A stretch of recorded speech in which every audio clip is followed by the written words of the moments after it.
하나님 말씀은 누가복음 19장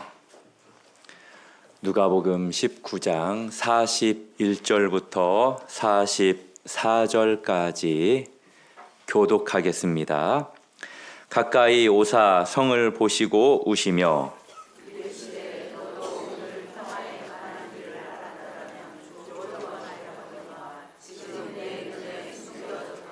날이 이를지라 내 원수들이 토둔을 쌓고 너를 둘러 사면으로 가두고 또 너와 및 그 가운데 있는 내 자식들을 땅에 메어 치며 돌 하나도 돌 위에 남기지 아니하리니 이는 내가 보살핌 받는 날을 알지 못함을 인함이니라 하시니라. 아멘.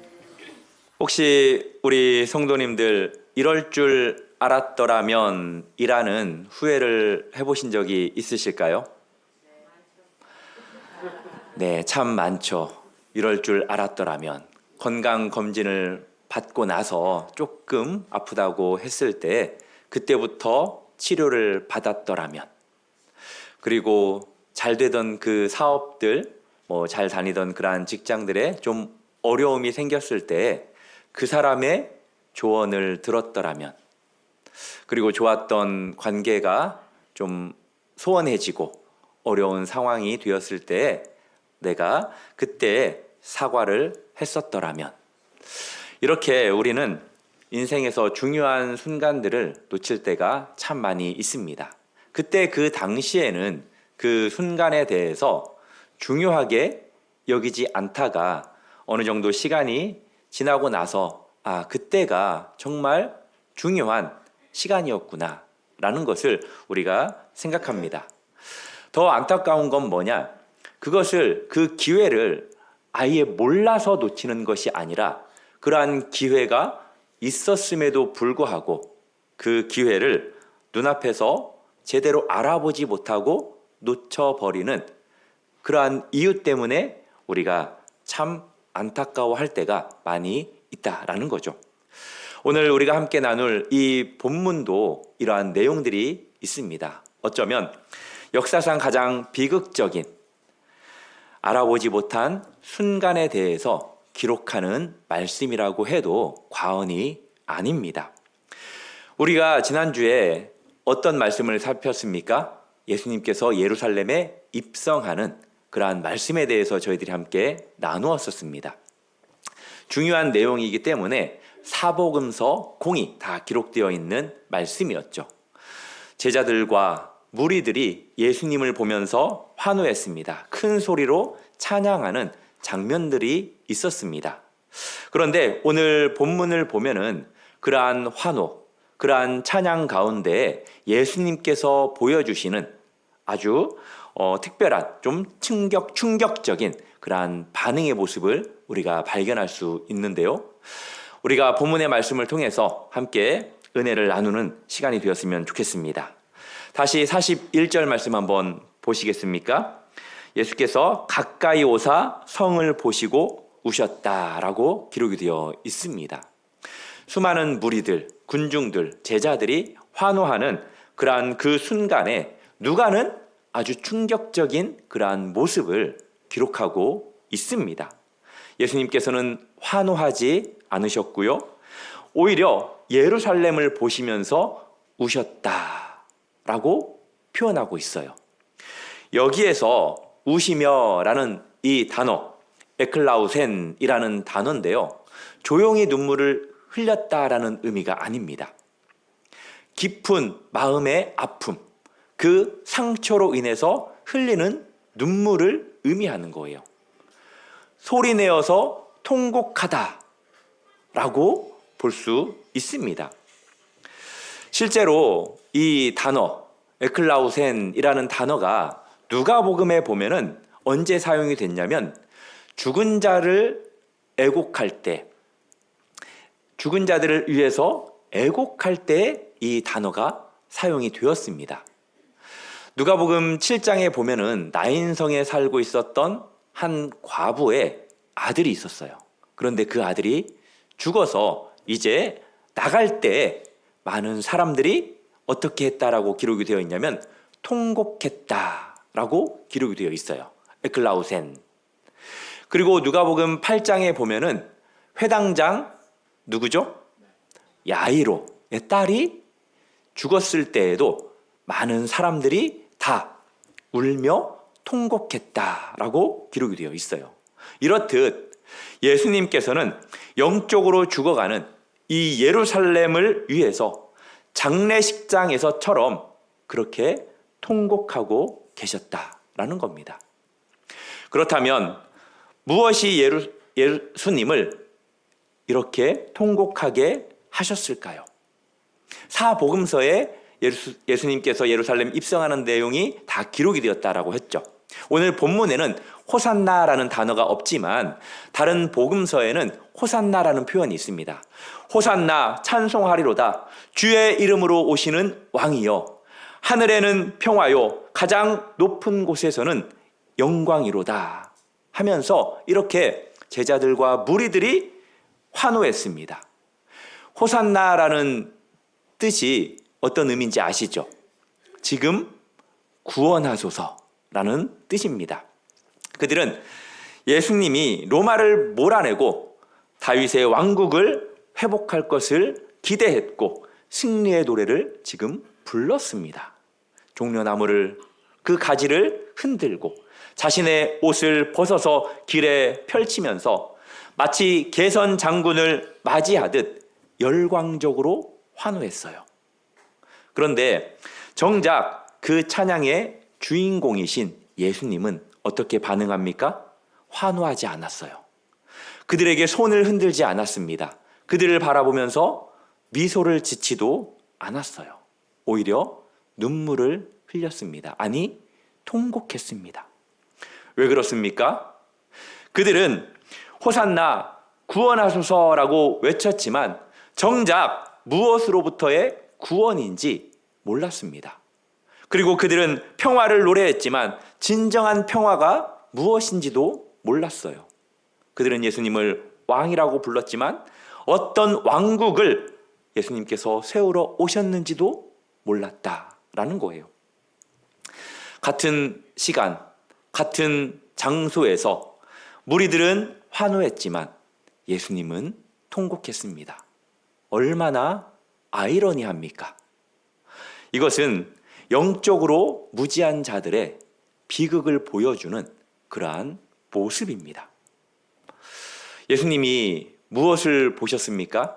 먼저 사람들은 무엇을 봤습니까? 감람산에서 높은 곳에서 아래를 바라보면서 헤롯 성전의 금빛 지붕을 봤습니다. 사람들은 또 햇볕에 반짝이는 그 대리석 기둥들을 봤어요. 그리고 지금은 유월절이 이제 앞에 있었거든요. 그래서 성전 주변에 가득 메운 유월절 그 순례자들을 제자들과 무리들은 바라봤습니다. 예수님도 같이 봤겠죠. 그렇지만 예수님께서는 오히려 그 화려한 것들을 넘어 그 도성의 영적인 실상을 보고 계셨던 것입니다.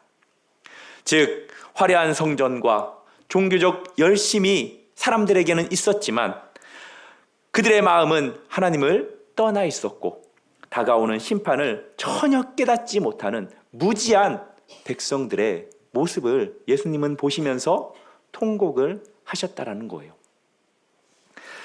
우리는 여기에서 심판 때문에 우시는 하나님의 마음을 발견할 수 있습니다. 에스겔 33장 11절 상반절은 이렇게 선포합니다. 같이 한번 읽겠습니다. 시작. 너는 그들에게 말하라.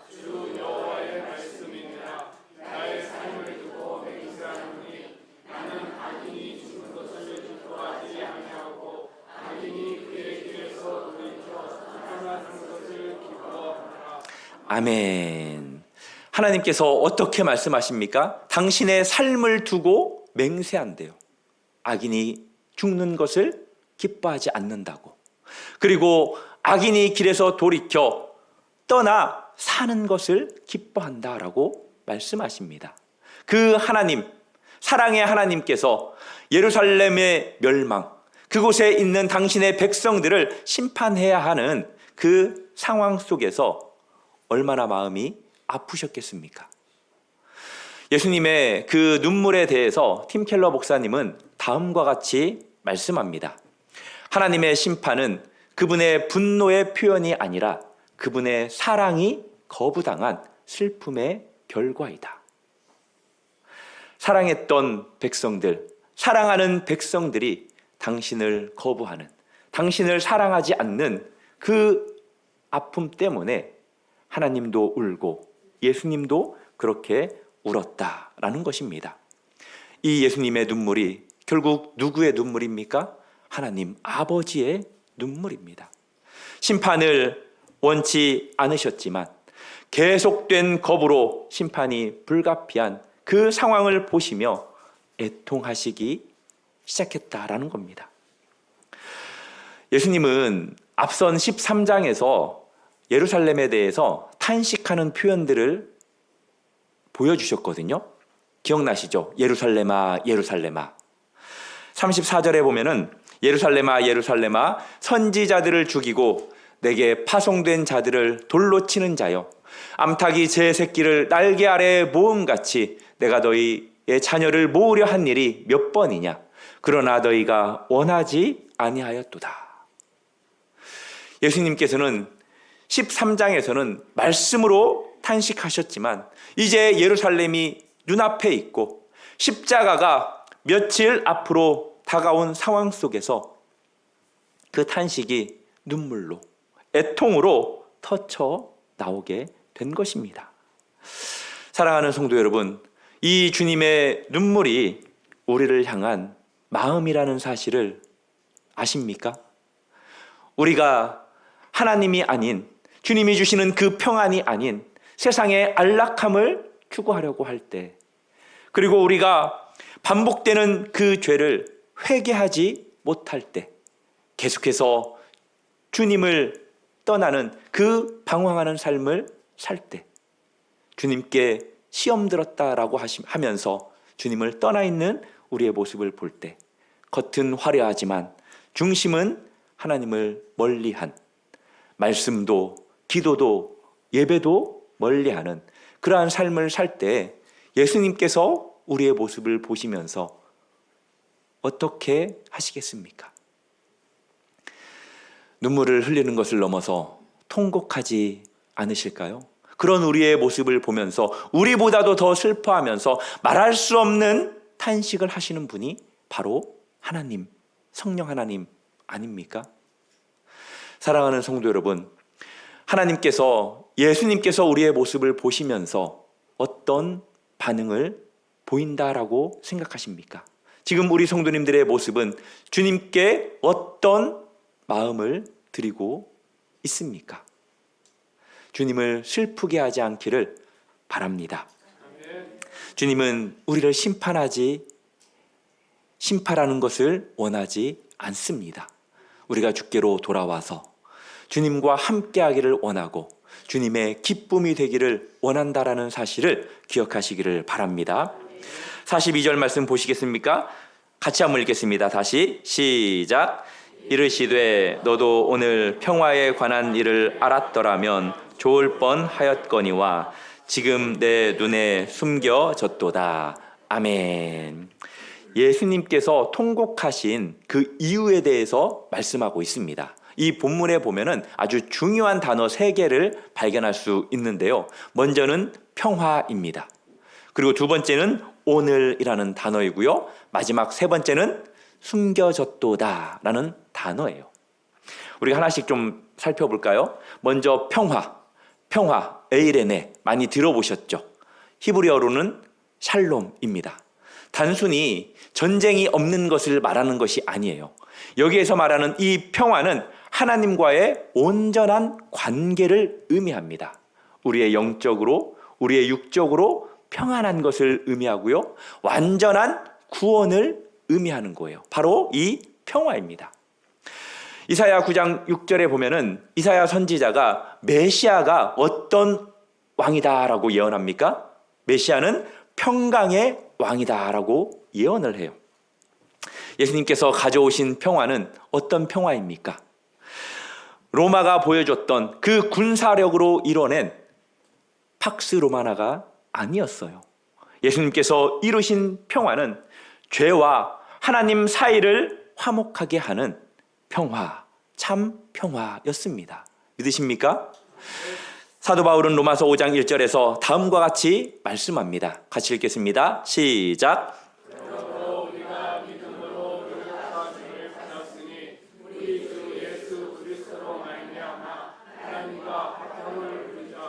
아멘. 하나님께서 우리의 믿음을 통해서 의롭다라고 여겨주셨고 당신과 참 화평을 누릴 수 있는 그러한 자격을 주셨다라는 거예요. 우리는 이 평화를 누리면서 살아야 한다라는 거죠.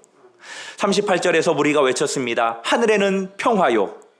이러한 찬양이 무색하게도 정작 예루살렘은 그 평화, 그것을 제대로 알아보지 못했습니다. 그들이 바랬던 평화는 로마를 압제하는, 로마의 그 압제로부터 해방되는 평화였습니다. 정치적 평화였고, 그리고 다윗의 왕국의 회복이었고, 이 땅에서의 번영을 누리는 것을 그들은 평화로 여겼습니다. 그렇지만 예수님께서 가져오신 평화는 죄로부터의 평화, 하나님 아버지와의 관계의 회복을 의미하는 거예요. 영원한 구원, 하나님 나라의 회복을 말하는 겁니다. 그들은 정치적 해방자를 원했지 영적 구원자를 원하지 않았다라는 것입니다. 같이 평화라는 단어를 외쳤지만 완전히 다른 것을 바라보고 있었다라는 것입니다. 그리고 두 번째는 오늘이라는 단어죠. 예수님은 오늘을 강조하셨습니다. 이것은 단순히 시간을 표시하는 것을 말하는 것이 아니라 결정적 기회의 순간을 말하는 표현이에요. 누가복음에서 오늘이라는 단어가 여러 곳에서 사용이 됩니다. 그런데 이 오늘이라는 단어는 다 무엇과 관련이 있냐면 구원과 관련이 있어요. 구원의 때를 나타내는 아주 중요한 단어가 오늘이라는 단어예요. 먼저 누가복음 2장에 보면은 예수님께서 인간의 육신의 몸을 입고 아기 예수로 이 땅에 태어나시죠. 구원의 시작을 알릴 때에 2장 11절에 보면은 다윗의 동네에 너희를 위하여 구주가 나셨는데 언제 나셨대요? 오늘 나셨다라고 하시죠. 그리고 회당에서 구원의 그 선포를 하실 때에 이 글이 너희 귀에 응하였는데 언제 응하였다라고 말씀합니까? 오늘이라고 말합니다. 또 19장에 보면은 삭개오 이야기가 나오죠. 그 삭개오에게 구원이 이 집에 이르렀으니라고 했을 때도 오늘이라고 했고요. 오늘 말씀에서도 오늘이라는 단어가 사용이 되었다라는 것입니다. 그만큼 오늘이라는 말은 구원과 관련이 있어요. 그래서 누가는 의도적으로 이 오늘이라는 단어를 반복해서 사용됩니다. 왜? 구원이 오늘 임하기 때문입니다. 믿으십니까? 구원은 언제나 오늘이라는 사실을 우리 성도님들 기억해야 돼요. 그래서 사도 바울이 고린도후서 6장 2절 하반절에서 보라 지금은 은혜 받을 만한 때요. 보라 지금은 구원의 날이로다 라고 그렇게 말씀했습니다. 그리고 세 번째는 숨겨졌다라는 표현이에요. 이것은 무엇을 의미하는 걸까요?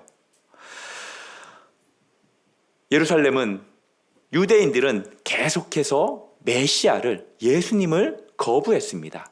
그 계속된 거부로 인해서 그들은 진리를 볼 수 없게 되는 그러한 상태에 이르게 된 것입니다. 하나님께서 그들의 눈을 가린 게 아니에요. 그들 스스로가 자신들의 눈을 가리우게 만들었다라는 것입니다.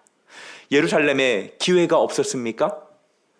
아니에요. 예루살렘은 기회가 있었습니다. 그렇지만 그 기회를 알아보지 못했다라는 거예요. 실제로 하나님께서 얼마나 많은 선지자들을 보내주셨습니까? 또 세례 요한을 통해서 또 가르쳐 주셨고요. 예수님의 3년 사역을 통해서 수많은 기적과 표적을 통해서 수없이 기회를 주셨습니다.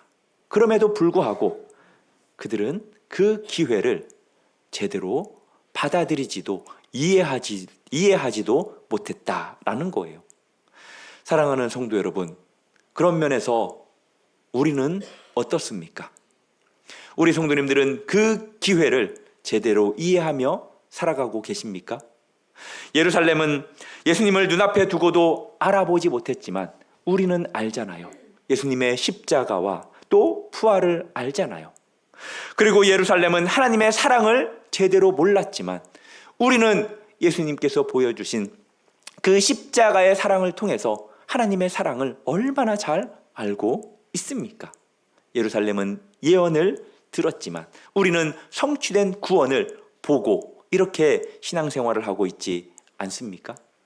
사랑하는 성도 여러분, 바로 그날이 오늘이라는 사실을 우리 성도님들 기억하시기를 바랍니다. 우리에게는 오늘이 있습니다. 이 시간 하나님의 말씀이 선포되고 있고 성령 하나님께서 우리의 마음을 지금 두드리고 계시지 않습니까? 사랑하는 성도 여러분, 이것이 하나님이 우리를 방문하는 순간, 오늘이라는 사실을 기억하시고 주님을 마음에 영접하시기를 바랍니다. 그리고 주님께 온전히 돌아가는 우리 성도님들이 되기를 주님의 이름으로 축복합니다. 이제 43절, 44절 말씀 한번 같이 읽어보겠습니다. 제가 43절 읽을게요.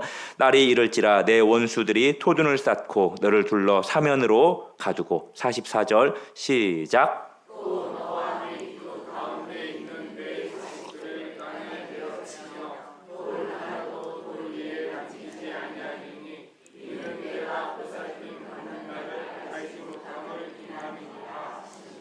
아멘. 예루살렘 멸망에 대한 예언이죠. 아주 구체적으로 예수님께서 미래에 대해서 어떻게 멸망할 것인지를 예언하셨어요. 이것은 AD 70년 로마 제국에 의해 정확히 성취가 되죠. 약 40년 후에 로마의 장군 티투스가 이끄는 그 군대가 예루살렘을 포위했습니다. 그리고 공격을 하죠. 그래서 성전은 완전히 파괴됩니다. 잘 알고 있죠. 단순한 역사가 아닙니다. 이것은 하나님의 말씀이 얼마나 정확한지, 그리고 영적 거부의 결과가 얼마나 심각한지를 보여주는 아주 실제적인 증거 아닙니까? 그렇다면 이 모든 비극의 근본, 그 원인은 무엇이냐는 거예요. 그게 44절 하반절에 기록되어 있는 말씀입니다. 내가 보살핌을 받는 날을 알지 못함을 인함이니라. 보살핌을 받는 날이라는 이 표현은 하나님이 방문하는 날을 의미해요.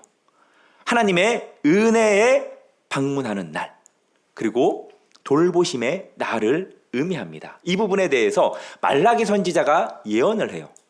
말라기서 3장 1절에 보면은 이렇게 기록되어 있습니다. 너희가 구하는 바 주가 갑자기 그의 성전에 임하시리니. 하나님께서 육신의 몸을 입고 이 땅에 오셨습니다. 그들 가운데 오셨어요. 그런데 어땠습니까? 그들은 알아보지 못했습니다. 그러므로 예루살렘의 비극은 하나님이 그들을 버려서 일어난 것이 아니에요. 오히려 하나님이 그들을 방문했지만 그들이 하나님의 방문을, 그 결정적인 순간을 알아보지 못했기 때문에 일어난 사건이라는 것입니다. 사랑하는 성도 여러분, 예루살렘의 그 심판, 이 이야기가 우리들에게 어떻게 다가오십니까? 어떤 사람은 두려움으로 다가올 수도 있을 것입니다. 그러나 이 말씀은 우리에게 겁을 먹으라고, 두려워하라고 하신 말씀이 아니에요. 오히려 하나님의 사랑이 얼마나 간절한지를 보여주는 그러한 말씀입니다. 하나님께서 예루살렘을 포기하지 않았잖아요. 몇백 년 동안, 수백 년 동안 선지자들을 보냈었잖아요. 그리고 세례 요한도 보내셨고 마지막으로 독생자 되시는 예수 그리스도까지 보내셨습니다. 끝까지, 마지막 순간까지 하나님은 그들에게 기회를 주셨어요. 사랑하는 성도 여러분, 이렇듯 저와 우리를 향한 하나님의 포기는 없다라는 사실을 믿으시기를 바랍니다. 하나님은 우리를 사랑하십니다. 히브리 기자가 히브리서 3장 13절에서 이렇게 말씀합니다. 같이 읽겠습니다. 시작.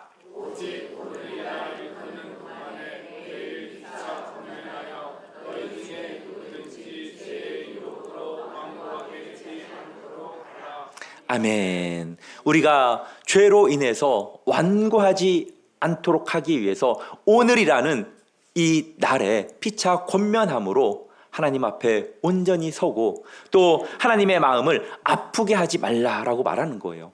우리에게는 오늘이라는 이 기회가 있다라고 말합니다. 아직 늦지 않았다라고 말해요. 지금도 주님은 우리를 부르고 계신다라는 겁니다. 믿으십니까? 가끔씩 우리 스스로가 우리 스스로를 결정하지 않았으면 좋겠습니다. 나는 너무 멀리 왔다.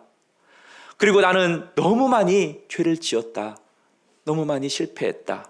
나는 이제 돌이킬 수 없다. 이런 생각하고 계시는 분 계십니까? 아닙니다.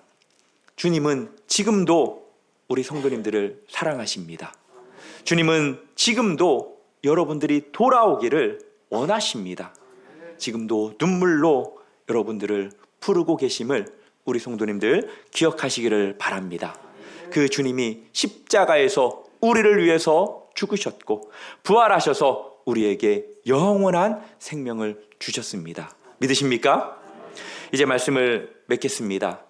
예루살렘을 보시면서 당신을 환호하고 있음에도 불구하고 예수님께서는 우셨습니다. 그 눈물은 우리를 향한 하나님의 사랑이기도 합니다. 예루살렘은 오늘이라는 날을 놓쳤지만 우리에게는 아직 오늘이 있습니다. 이것에 감사하십시오. 두려워하지 마시고요. 주님은 세상에 심판하러 다시 오시겠지만 우리를 영원한 천국으로 인도하기 위해 구원시키기 위해 다시 오실 것입니다. 지금도 우리를 위해서 팔을 벌리시고 기다리시는 분이 바로 우리 예수님이십니다. 만약에 아직 그 예수님을 영접하지 않으셨다면 오늘 주님께 돌아오시고 예수님을 이미 믿는 성도님들은 오늘 더 깊이 주님께 나아가는 저와 우리 성도님들 모두가 되기를 주님의 이름으로 축복합니다.